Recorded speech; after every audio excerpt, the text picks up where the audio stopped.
In an effort to show you the powerful effects of consistency with exercise and physical activity in general, I want to depict the exact opposite scenario.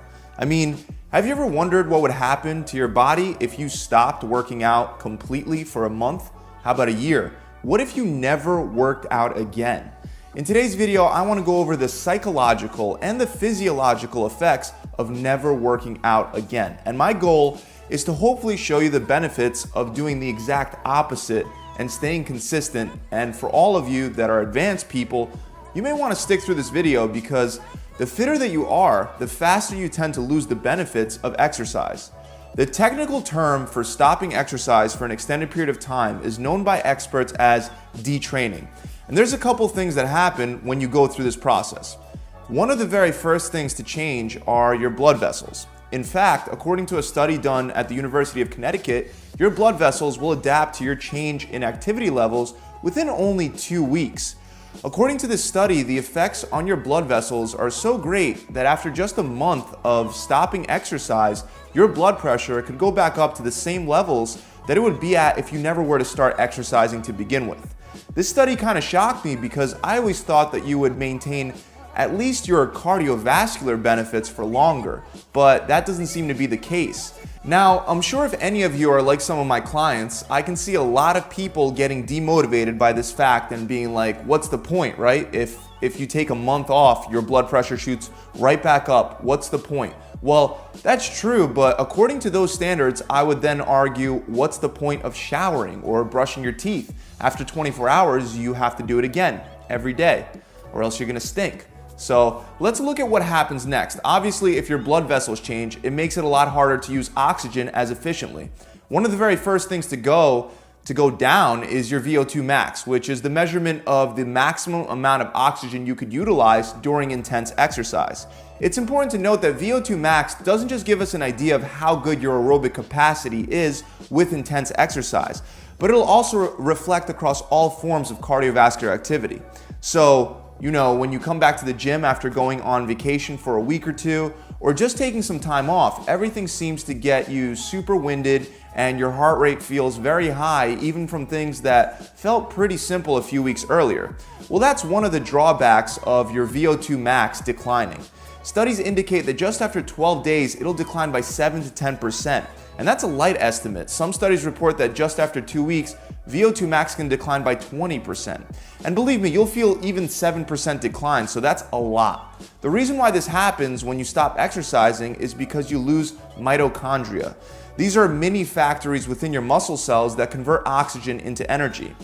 Another study reported that after just 2 weeks of inactivity, the muscle mitochondrial content decreased as much as 6 weeks of endurance training increased it. So 6 weeks of work for 2 weeks of rest. That's a big bummer.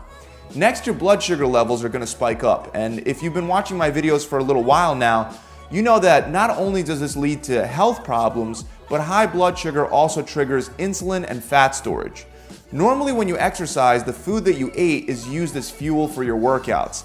That's why you're always hearing about maintaining an energy balance between diet and exercise. When you no longer exercise, but you continue to fuel your body with food, it's like continuously filling a car that's sitting in a parking lot.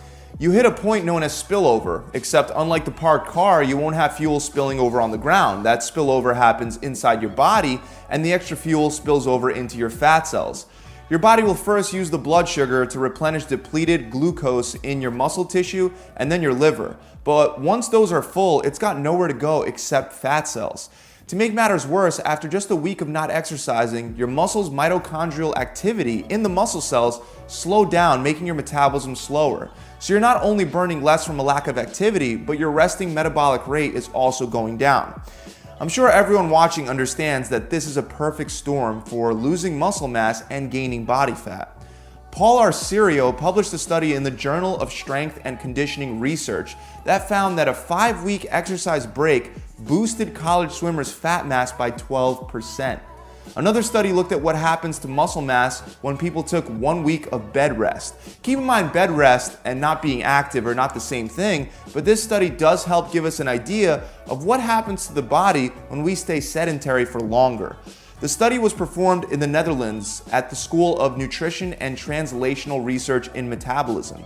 They found that just 1 week of bed rest substantially reduced skeletal muscle mass and lowered whole body insulin sensitivity.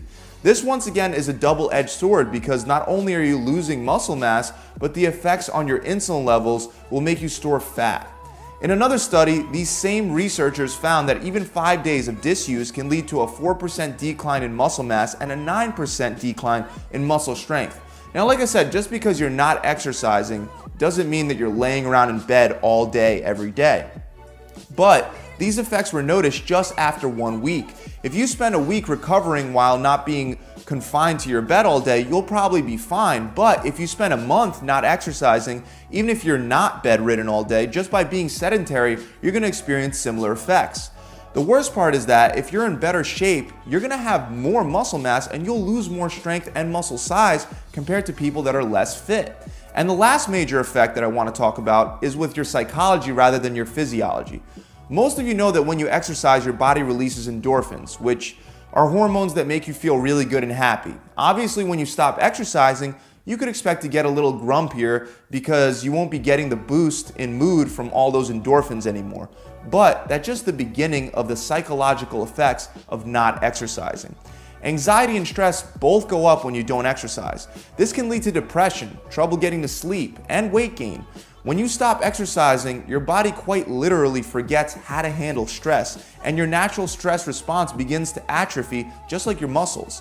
But what I find even worse is the effect not exercising has on your motivation over time. You see, your motivation to get to the gym and work out snowballs, meaning if you consistently go to the gym, not only are you making exercise a part of your routine and your habits, but you're also making it easier to go exercise again next time due to momentum. I call this forward momentum. The trouble with momentum is that it could swing both ways. If you're not exercising for a couple weeks or a month, you're creating backwards momentum. It's a lot easier to say no to going to the gym after you've put it off for 2 weeks. And it's even easier to say no after putting it off for a month. Especially when you know for a fact that when you do start exercising again, it's going to be painful because of all the physiological effects that I already talked about, like blood pressure, getting enough oxygen, muscles getting weaker. All of that is going to increase your desire to push it off, and voila, you have backwards momentum. Momentum is something that you want on your side because it's no secret that momentum is a very difficult force to reverse. However, the solution, no matter how long you've stopped exercising, remains the same. Start exercising again as soon as possible and remain consistent.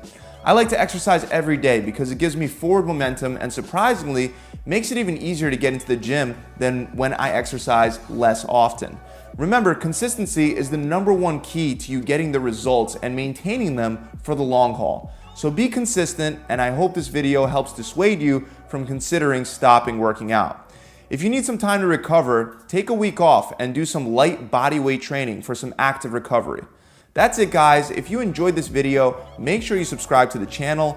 Also, if you want to push in the right direction and you want to take your goals to the next level, I'm running a free 6-week challenge right now. However, to get the challenge for free, there is a catch. You do actually have to take action on the information that I give you, but it's well worth taking action on because on average, my clients are losing 20 pounds or 5% body fat within 6 weeks. You get a workout plan, a custom diet plan, and accountability coach to guide you through the whole process, and you can register for the challenge by clicking the link below. Or you can just visit my website, gravitytransformation.com. Thanks for watching. Hope to see you guys next time.